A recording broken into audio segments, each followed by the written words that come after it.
Welcome back. Please continue to express your opinion and to ask your questions and sharing your experience. We have a lot of questions coming in and we are keen to know what you think. It's now time for our second session. The health innovation space across Europe is advancing and advancing rapidly. Here in France and across Europe, we have the talent, the know-how, the creativity and the drive to found associations, foundations, and some amazing startups who are achieving extraordinary things. Yet, many questions remain. What does it take to develop the right drugs that we need and get them to market in time? How can faster access to data contribute to the race to improve patient care? To start answering these questions and to guide us through this somewhat complex world, it is a great honor to welcome two veterans with a vast wealth of experience in the fields of science, industry, finance, and associations.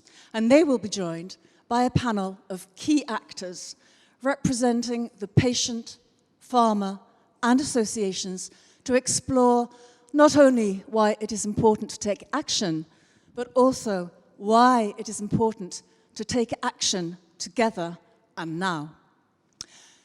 Here in the studio, the former Executive Vice President of Sanofi, in charge of diagnostic, agroveterinary, and capital development, former Executive VP of Pasteur Institute, in charge of tech transfer, and he presently sits on the boards of life science companies and health charities in Europe, Israel, and in the USA.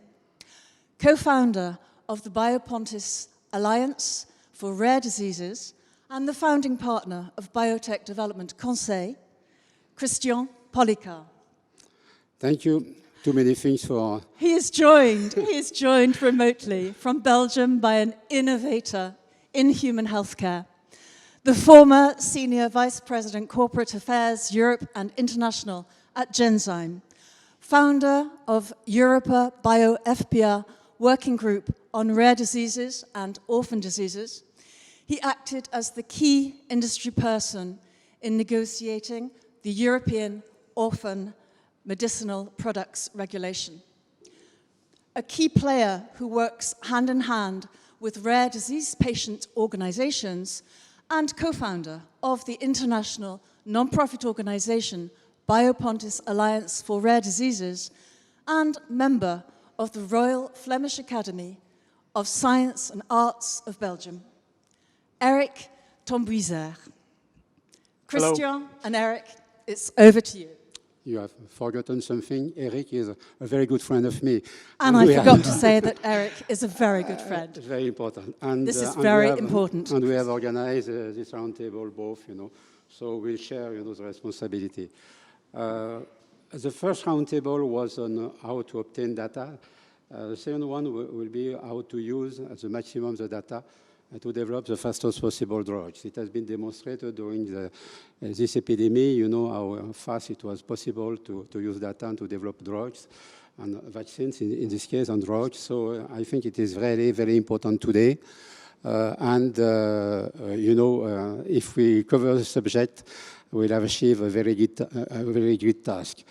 So the purpose of this roundtable is to explain how it will be possible with those data to develop faster, better, and cheaper drugs to cure people with very innovative drugs, which is today possible if we work as a teamwork, and this is very important. We'll have three speakers, very different people, but collaborating and knowing themselves and appreciating themselves. So the first one will be Luc André. Luc André is a successful serial entrepreneur. He has, during more than 30 years now, he's very young, but 30 years, 30 years, he has conducted research, from research to application to drugs approvals, many projects. Second one will be Daniel. Daniel has organized the support of his patient association, federation, to speed up clinical trials, very important, and to help to have access to treatment the fastest possible. And the third one will be Jérôme. He is leading one of the more successful biocluster and in Belgium, VIB. And he has succeeded where many people have failed. He has succeeded to break, limits, frontiers between boundaries, between different disciplines, to improve, I would say, the way to transfer basic research to applications. So I want to introduce first more in detail Luc-André, and after the two other speakers will be introduced in details by my friend Eric when they will speak. So Luc-André is a scientist, but a medical doctor. Is very important, he will stay as a medical doctor, so it's very important for him and for the patients. He has had many experiences to develop drugs. First with a very large company, Eli Lilly. He was working on rare epilepsy. As you know, it is a sector in which many things have to be done still. After that, he started different companies, Advicen Pharma in France. He came back from US for that, and developing different drugs for pediatric diseases. And after the last one, so he was very successful in that. He will explain it. And the last one, Pan Therapy, back to rare epilepsy, where he's trying to develop also drugs to cure the large amount of people having epilepsy and not well cured. So he is one of the few French citizens having developed drugs from the beginning to the market. It is not so common. I hope it will have more people later, and I let Luc-André now explain the way he is looking to this challenge. To you, Luc-André. Thank you. Thank you. So I will share my screen.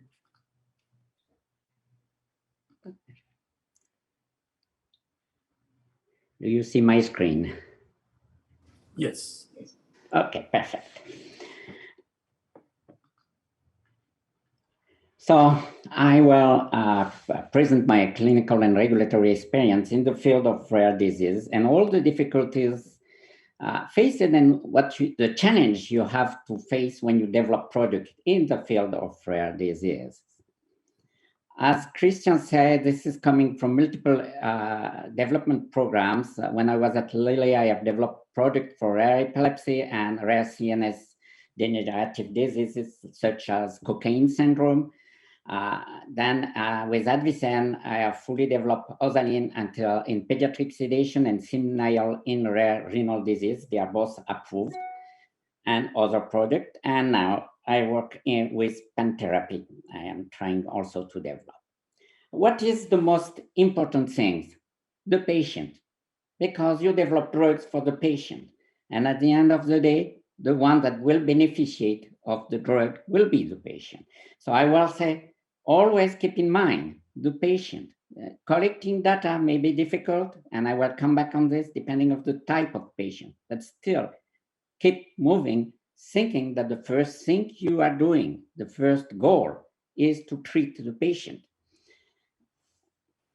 Then the disease is a second important point, because development in rare disease is sometimes very challenging because we don't understand fully the disease. It's generally, we have few data. And of course, the development should help in better understanding the disease too. When I was developing Simnial for a rare renal disease, we have conducted the first ever done clinical trial, controlled clinical trial, collecting data in this disease. And this was very important because the physician, the community, have learned a lot of getting access to data in a controlled environment. So it's really an important factor. It's the two main factors when you develop a new drug. The important fact to consider when you develop a drug in rare disease, the disease characteristics. As you know, some are life-threatening, some, and it's only chronic discomfort, but however, you have to collect the right data. So defining the right endpoint is the first point. Before collecting the data, is being sure that you collect the right data to support your development. Then you have the problem of the age of the population. Very often, rare disease start in infancy. And of course, you can imagine that collecting data in a baby may be more difficult than in an adult. It's evident. But also, never forget, when you develop a drug, that the product formulation have its importance. Because of course, if you cannot provide the right drugs at the right time to the patient, because he cannot swallow, because of anything, the formulation of the product is a very important factor. Otherwise, you're at high risk to induce bias in the study, and your data will be the wrong one. Of course, the knowledge of the disease is also impacting the data, because very often rare disease may be poorly understood, and this induces a higher risk than in any other disease to collect the wrong data. And finally, you have an issue with the access to patient population. As you can imagine, they are not frequent. So you have a problem, and you need to work, and I will come back on this, with patient organization and find if there is already existence of medical centers of excellence or not, because this changed a lot.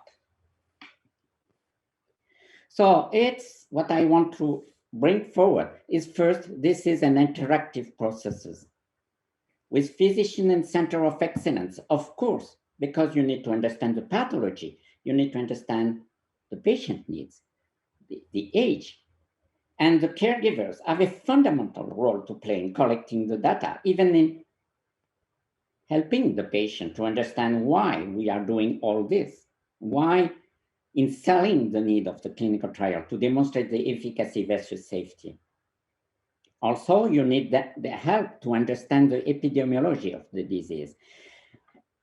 You don't treat a rare disease like an ultra-rare disease. Very often, the ultra-rare disease, if you have one wrong patient in 9 patients in your cohort, it will have a huge impact as compared to, for example, in depression, when you have 3,000 patients in your clinical trial. So it's a very, very important to consider developing the data set and developing the way you are collecting the data, the size of the disease and the prevalence. And of course, you have regional prevalence variation and also regional difference in the organization. For example, when you conduct a clinical trial in cystinuria in the US or in Europe, you have center of excellence and you have patient organization. When you move to DRTA, genetic DRTA, there is nothing such. In some countries, you have renal centers, specialized renal centers, where you can find the patient, locate the patient. But in the US, could be very, very different. And all this consideration help preparing and collecting information. So, importance of interactive processes with patient organization. If there is no patient organization, we have to help the organization of a patient organization. In the past, I have developed a product which have failed on the cocaine syndromes, but the main patient were in Edinburgh and in Strasbourg. Why? Simply because there was a center with a genetic testing. And this was not, there were certainly other patients in other regions, but we were unable to locate it. I want also to stress the importance of the dialogue with regulatory agency.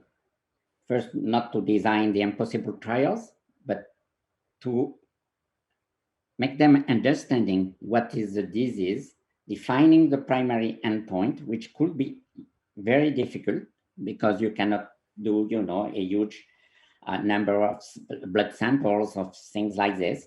The way to analyze the data, because of course, agency want to be sure that the product is active, but if you have 30 patients, you have to do with, you have no choice.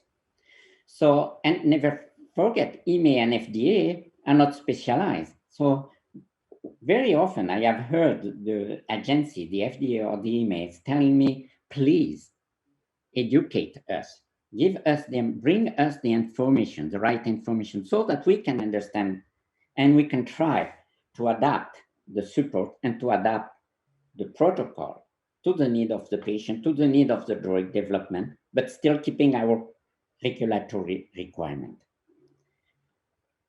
We can also use, of course, all the new system of modern technology to collect data.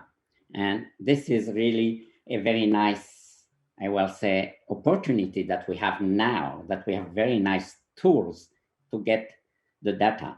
But never forget that if the patient becomes its individual collecting its own data, you need to train them to collect the right way the data.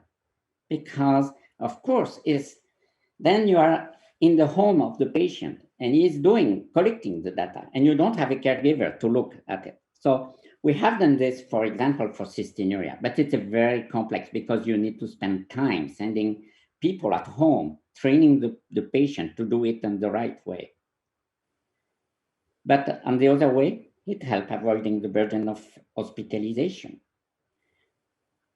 Also, never forget, important data can be collected outside the clinical study by creating a registry. For example, we have worked closely with EarthNet, which is an organization in renal disease, to create the two registry. And we have helped in defining the right data to collect and also to help with financing. And lastly, we need, of course, to use the data in the right way. And sometimes I just want to stress one point. When you collect data, sometimes it's very nice to have some pharmacokinetic endpoint, because of course, if you can, fit the kinetic data with the pharmacodynamic effect, even if you have a very small sample, this will help in getting confidence for you, for the regulatory agency, of the validity of the data. And at the end of the day, never underestimate also the fact to use scientific literature. In rare disease, this can also comfort that you are working in the right direction. So my main takeover is collecting appropriate data collection is a fully collaborative operation, much more than in any other field of development. We need to work with the patient first, patient organization, physicians, centers of excellence, scientific organization, regulatory agencies, statistician, and I forget certainly some people in this, but this is very important. Thank you. Thank you very much, Luc-André. This was a very great lead-in into the session. And we are now going directly to the second speaker, who is a man with equally a lot of experience, but from the patient perspective. Daniel Tanès is a CMT, in other words, Charcot-Marie-Tooth patient himself. And he has been working for over 20 years in CMT France, and has been and is a founder and chairperson of the European CMT Patient Association. So he has lots of experience because he participated in several clinical trials himself as from a different perspectives, and he will explain it now to us in his talk. Daniel, the floor is yours. Thank you, Eric. And hello to all. and thank you to the organizers for inviting me. So I will focus my presentation on access to data for clinical trials and the role of patient association through the example of this rare disease. This rare disease, named Charcot-Marie-Tooth disease, name of the doctors, concerns 1 person out of 2,500 everywhere, regardless of the origin or gender. It's a rare disease, but it's nevertheless the most common neuromuscular disease with, for example, 300,000 patients in Europe, and the same in America. It's also an hereditary neuropathy that affects the peripheral nervous system with various physical effects on feet, legs, arms, and hands. For example, tendon retractions, feet and tooth deformities, difficulties in walking, and balance problems. Those effects have very important consequences on the daily life, of course, mainly weakness, fatigue, and pain. The onset and the severity of the disease are variable. It's not a lethal disease, but it affects the quality of life and may involve surgery, feet surgery, for example, or the need to use a wheelchair. There are currently more than 100 genes involved and consequently numerous subtypes of the CMT. The main one being the CMT1A, which concerns nearly 60% of all the CMT patients. It's due to the duplication of the gene PMP22. Lastly, it's also an orphan disease, widely unknown and frequently undiagnosed. The average delay between the first symptom and the diagnosis varies from 10 to 20 years, depending on the country, 10 to 20 years. As there is no cure, it's not yet possible to use health tech tools for patient treatment. Not yet. At present, digital technology can only be used as a means of communication and data collection. The European CMT Federations and Associations role. The European CMT Federation groups together 15 European national associations, plus CMT Israel and CMT China. It was created 3 years ago to make aware and inform patients and doctors on the disease, and also to help researchers and scientists to find a cure. The supporting role of association on their national territory is fundamental. Patients who lack understanding on health and doctors who lack knowledge on this illness count on their local association to inform, support, and represent them. That's the role of the patient advocacy groups. There are patient advocacy groups in the leading countries and continents, like the USA, Australia, Asia, and Europe. But the ECMTF is the only CMT federation in the world. Our main activities of the federation are organizing annual CMT awareness campaigns, support researchers, support trials, facilitate patients' recruitment, and facilitate access to real-world data. Talking about the campaigns, the Federation conducts every year in October for the past 4 years now an European awareness campaign. The targets are the public, first, people having the CMT symptom but not knowing they have the CMT disease, and the doctors, plus the podiatrists this year, as they are the first entry point, if I can say that, for patients with painful feet and walking difficulties. The campaign is conducted almost exclusively through digital media. It's the most direct way to reach the desired target and the most effective way to spread information as much as possible. And it's less expensive. Our support to the professional mainly focuses on the contribution to their researches and trials. The support to researcher, since we do not have the funds to finance research directly, our support consists of the researchers' consortia endorsement when they apply to calls, for example, for EGP-RD. Being member of their consortia can help them get grants for their project. And you know that it's compulsory sometimes to include the patient association in a project. We can also carry out surveys and studies on their behalf and at their request. That's the support for the researcher. The support for the trials themselves. If there is no treatment for CMT yet, there are several trial projects for which we can help the laboratories or researchers in different ways.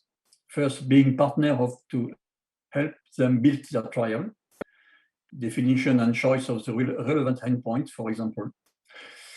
Second, helping to develop the necessary cohort of volunteers by informing the association member, explaining them the purposes and conditions of the trial, for example, the inclusion criteria, encouraging them to participate and giving them the contact to enroll themselves. For example, we did it in France 2 times, in 2004 for the ascorbic acid trial of Professor Fontes, Marseille. Then in 2010 for the PXT 3003 trial of the Fornex laboratory, both trials concerning the CMT1A. And we will collaborate with the French laboratory Inflectis Bioscience for their drug trial candidate called IFB 088. And for those trials, I was investigator for all those trials. This step leads to the next point. Our role is also to facilitate patients' recruitment. Patient recruitment is often the rate-limiting step in bringing new therapies to market, especially in rare disease. Creating an educated and empowered community of patients prepared to participate in clinical research will dramatically transform the way participants are recruited and engaged in clinical research and trial. The role of the Federation and Patient Association can be crucial for the patient recruitment because due to the lack of CMT patient national data, the associations are the only source of this data. Keeping in mind the GDPR rules, confidentiality issues relating to the use of personal data do not arise if precise procedures are followed. First of all, the National CMT Association gives directly all the information to their members by using their own files and not sharing them with anyone. Then they announce the beginning of a trial and encourage their members and their followers on social media to enroll themselves directly to the trial center via a specific phone number, for example. That's what we did in the past. Our role is also to facilitate access to real-world data. Being the only source of patients' files and listing, our national associations can conduct surveys and studies among their members and their living condition and the burden impact of the disease, health-related quality of life, healthcare resource use and costs, work impact, adverse side effects, 1/3 of patients report depression, and so on. In this case, when they think it's useful for them, it was said, but I repeat it, when they think it's useful for them, the patient response is always positive, thanks to their trust in the association of which they are members, even if some of these studies were in a laboratory's demand. To give an example, the French CMT Association conducted several studies among its 2,000 members and families. The last one took place in July 2020. It concerns the disease onset, the beginning of its symptoms, the delay between the first symptom and the diagnosis, its severity, its evolution, the members of the family affected, and so on and so on. Unfortunately, not all the association, the National Association, have all the means to realize this kind of study. On another hand, an efficient and affordable tool to access real-world data is the use of application on personal devices.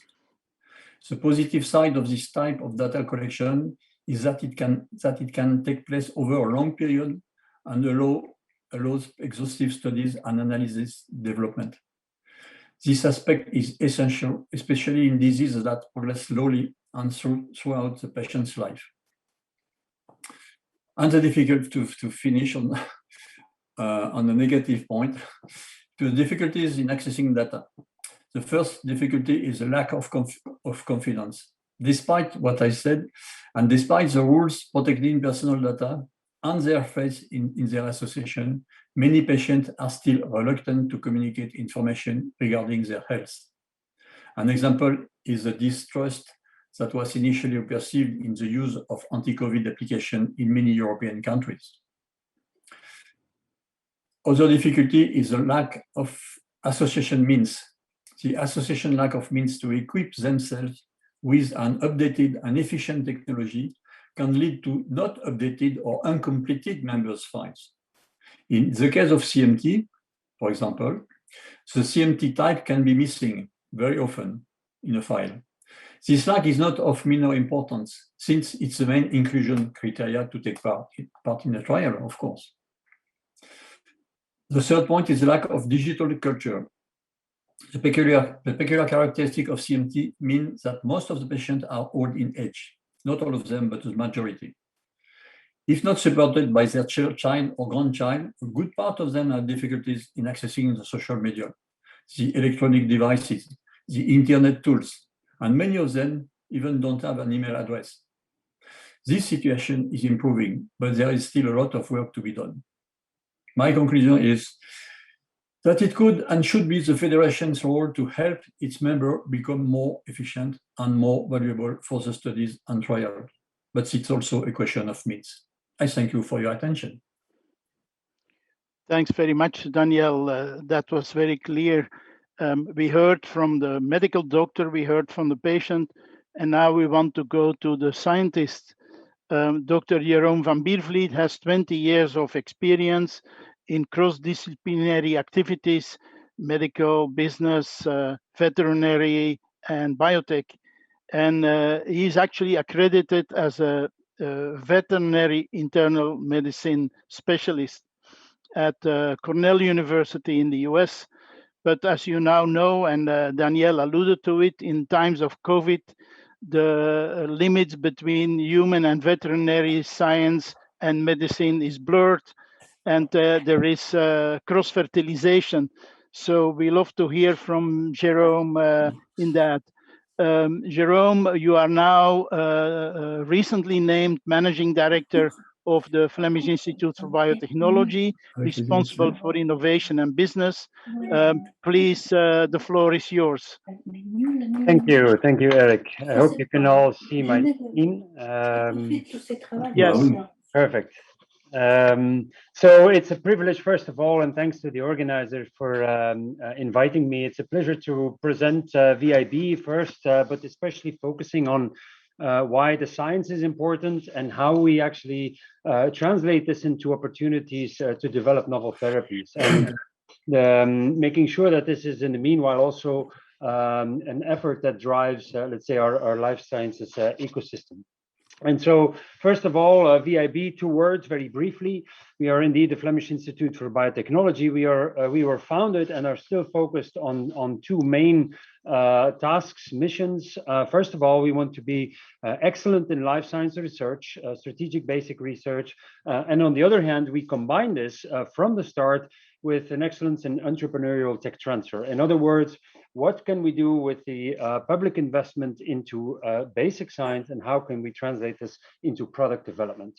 Very briefly, many of you will know Belgium. We are located in the northern part of Belgium, but we are grouping several groups across different universities, all the 5 universities. We have research groups in them, almost 86 research groups at the moment, and about 1,800 people. So very briefly, what are the ingredients that I would like to show to you? First of all, it really all starts in the early stages with world-class science. The second part is this accelerating biotech ecosystem with a growing number of startups and venture capital investments, which is needed to fuel the innovation. And then, of course, we always need the people to make it happen. So the talent pool is really an important aspect, which we should not forget in this journey. And so, if you permit, I will try to describe you a little bit the different types of research which are needed, and typically kind of the flow that happens. And allegorically, I would refer to Marie Curie and Louis Pasteur to the engineering and value creation quadrant. So if you consider research on a 2x2 scale, on the y-axis, you have basically the fundamental question: what is the problem? Why something is happening? And on the x-axis, you can see what does it address? Which problem can we address with it? And so you can clearly see, okay, in the bottom component, this is, I would say, the common man musings. But if you look at the top quadrant, that's what we call the Marie Curie quadrant. Here, it's really about pure basics, fundamental science, without at least the initial attempt to resolve a practical problem. This moves then into the Louis Pasteur quadrant, where in fact we use that knowledge and to really try and develop new technologies, address basic questions, to then finally address a practical question, a practical issue.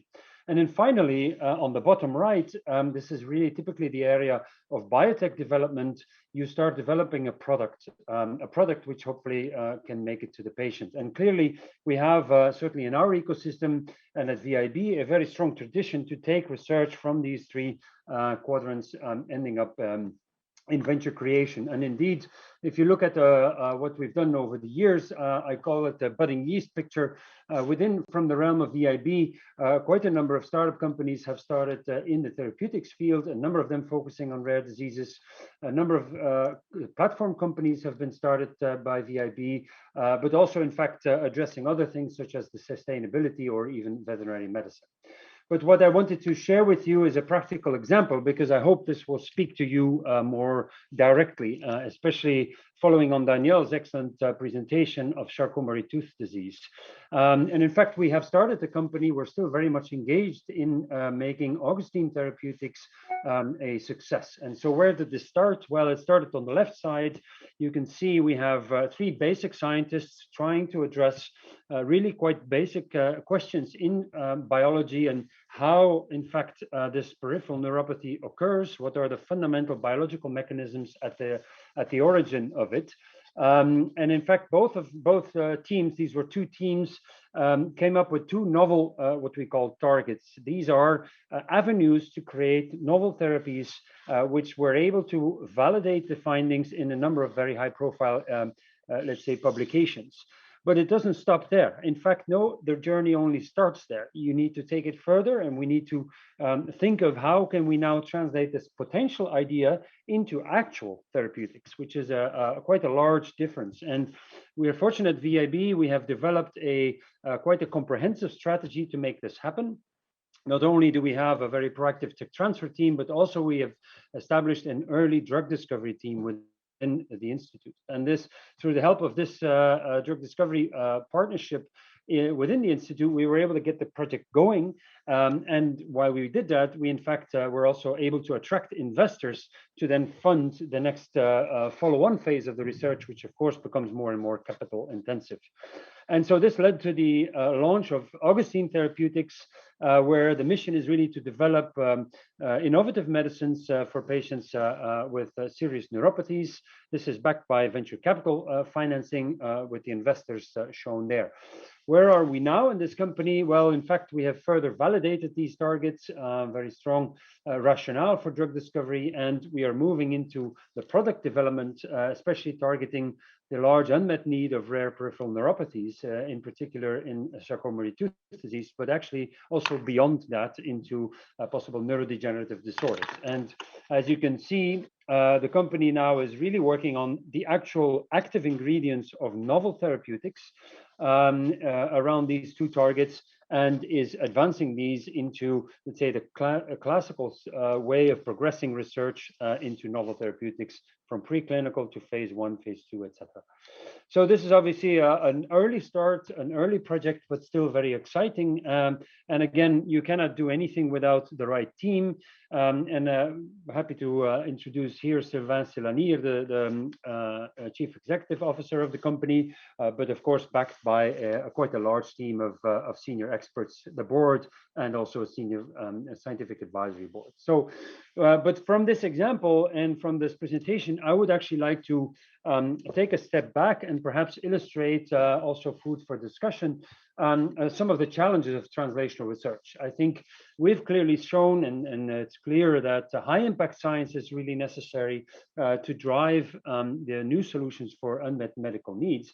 But also, and also the early stage research community realizes this more and more, a multi-stakeholder dialogue to steer, let's say, the efforts that in the end in Europe is being put into developing this science ends up having the impact for patients we wanted to have. And at VIB, we have developed what I would call a relatively comprehensive approach to this starting with different activities that need to happen and perhaps follow each other, for which different parties are our collaborators. And so we have to inform the public, we have to consult with patient populations, we have to get them involved as well.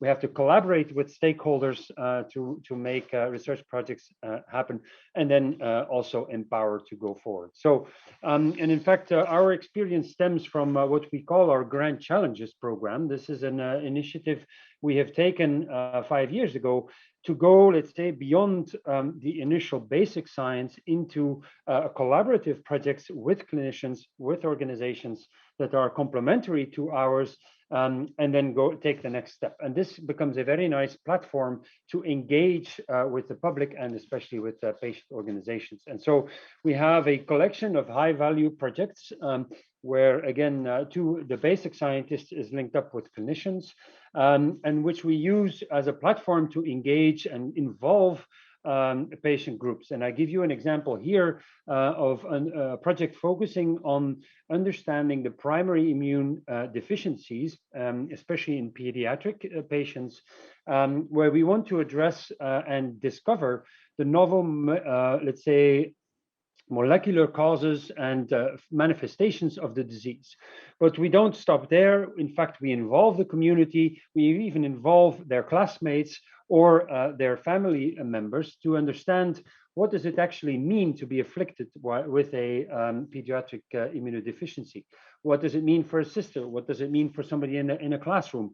Do they understand that, in fact, at some points these patients need to be isolated and be treated with a higher level of security? These type of questions are very important because it drives and it can inform and certainly also motivate even the basic scientists at VIB and beyond.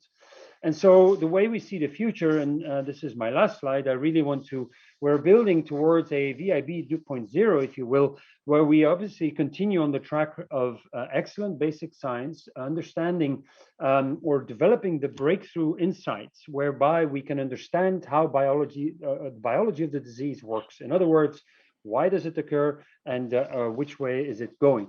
But the translational breakthroughs very often come when you make the coupling of clinical insight with biomolecular insights. And this also poses some challenges. I believe the two previous speakers have also alluded to them. First of all, I think there's a complex legal framework. Certainly in Belgium, indeed, GDPR is one issue, but there's additional clinical trial regulation and there is the biobank regulation. And so this is complex for a individual scientist to navigate, is of course important also. And then the second challenge sometimes also for the individual research groups is to ensure sufficient dialogues. This is the reason why we want to engage, why we do engage through the programs I've shown, to really explain the needs, to explain the disease in a mutual way, but then also to explain why it is important to engage in activities whereby new companies can be created to really translate the ideas into products that require further investments. And then what are the opportunities? Well, clearly, I think it's one aspect we can touch on is to drive, let's say, legislative agendas together in a partnership, a multidisciplinary partnership with patient organizations to simplify and lower the barriers for research. But then especially also to join in research activities themselves. In the journey, there's a need for input from many parties, and certainly having patients involved in this is a very highly valuable thing, as was already also explained by Danielle. This to make sure that indeed the right outcomes are aimed for first, if trials are being set up, but also indeed to access data and samples, obviously under in an anonymized way. But this is really important to generate new insights, new ideas for, again, this biomolecular research. And then finally, again, also very nicely illustrated by Danielle, to bring the patients to the trial rather than having the reverse. In other words, to increase the efficiency of enrollment in clinical trials to speed up the overall progress of the field. And with this, I would like to finish and hand over to the panel again. Thank you. Thanks very much, Jerome, and the other speakers for excellent presentations. Christian, are you starting with taking questions, or should I do that? We have a question for Luc-André. How important do you think empathy is to collect data directly from patients, especially children and at home? So I think it's a very good question for you, Luc-André. You are still on mute. Luc-André, are you still available to answer? Christian, can you repeat it, because I'm not sure I have catch all the question. How important do you think empathy is to collect data directly from the patients, especially children and at home? Yes, I think it's a very, very important point. It's, as I have said, and it's more and more difficult when the kids are very young, but we need absolutely to train and to discuss with the kids and the parents through the patient organization, because, you know, industry has to go through the family, but to get every people around to learn how to collect the data and to bring it in the right way to the system. So it's a really very, very important, and everybody, family, patient organization, and researchers should work together to get to this point. Okay, any other questions? Perhaps, Danielle, you may want to add something on this question on empathy to collect data. Of course, it's very important. People, they feel insecure when you ask them information on their health. So it's important that they trust in you. So empathy is very important, in my opinion. Okay. Maybe, Eric, if I may add, it also works the flip way. In other words, in fact, all our scientists and many scientists in general, they engage in science to make a difference. So they are, in fact, really aiming for it. What we've seen is, in fact, by having these direct discussions between researchers, which are often walled off from, in fact, the patients, introducing them directly, making them speak, making them hear about their problems they encounter on a day-to-day basis, it's very motivating, in fact, also for the basic scientist who has to study DNA or proteins or very technical things. If they see the bigger picture, it's really, especially for young people, a strong drive. And I would hope that by having this debate more often, or direct contact more often, also the empathy towards the patients will increase significantly.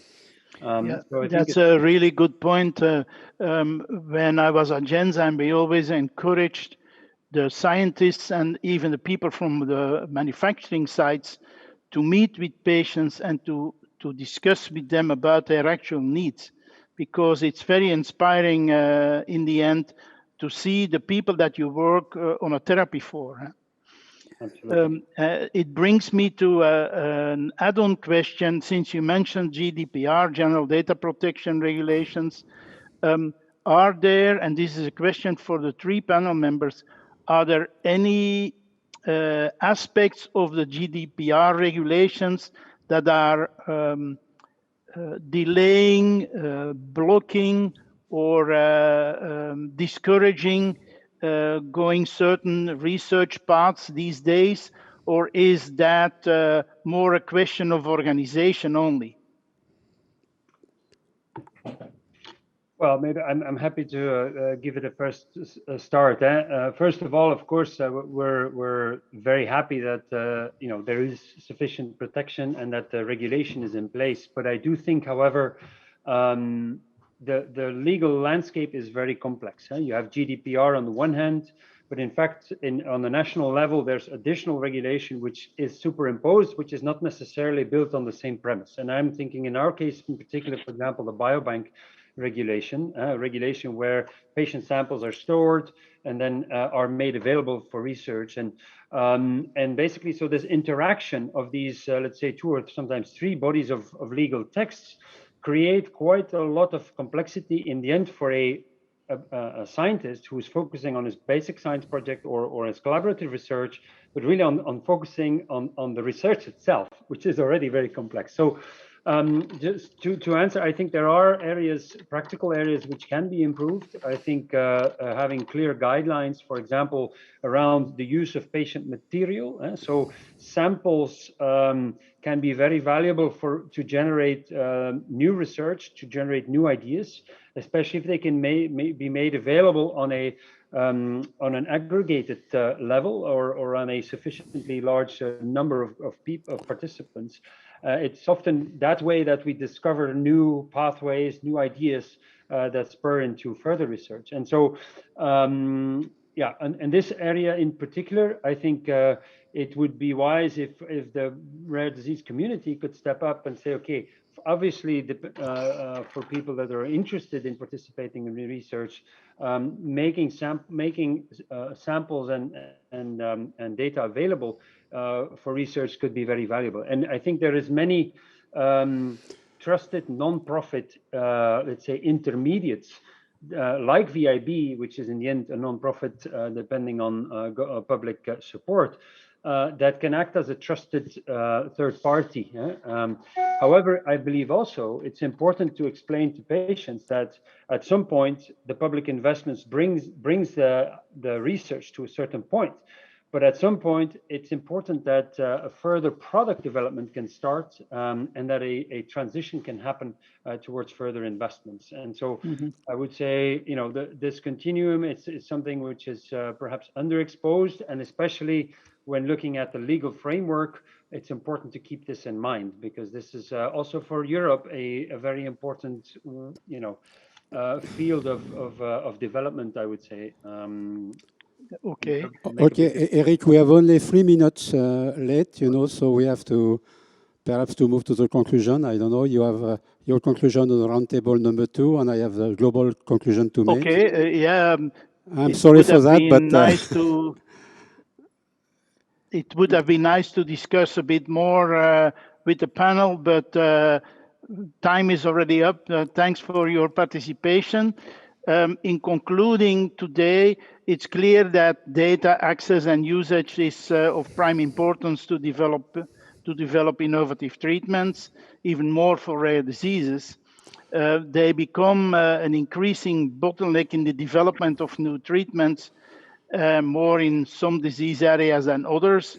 With the increasing complexity of clinical trials, the scarcity of patients and of biological materials, as we just discussed, and because of raising regulatory costs, optimal access to and use of data are increasingly important, and also time dependent. Patient organizations need therefore to be involved very early on in co-organizing clinical trials, and even the steps before that, not just in finding volunteers, but to participate also in defining endpoints, as was mentioned by Luc-André, and evaluation criteria by the potential use of wearables and apps, as Danielle was mentioning, and help define volunteer cohorts.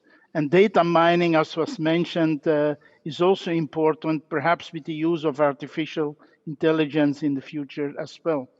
So in concluding all of that, a collaborative dialogue has been stressed by all speakers today as an important element in defining a way forward in the drug development process. And that will also avoid unnecessary burdens for patients and trial failures. In fact, when things are better defined with the help of patient organization representatives. So what the future will bring, we can talk about the use of individual cells instead of all organs, and we can talk more about all types of technology advances, but time is too short to do that today. So to conclude, I would say that the awareness part that was mentioned by Danielle is an important element to make sure that we can make steps forward in this field, and to create the digital culture that was mentioned, and that it can be maintained and nurtured. So in that regard, I would just end with saying, please take also in mind that patient organizations need to be supported, not just mentally, but also financially, because otherwise they cannot do all of these tasks that we want them to take care of. Thanks very much for being here with us today. Thank you, Eric.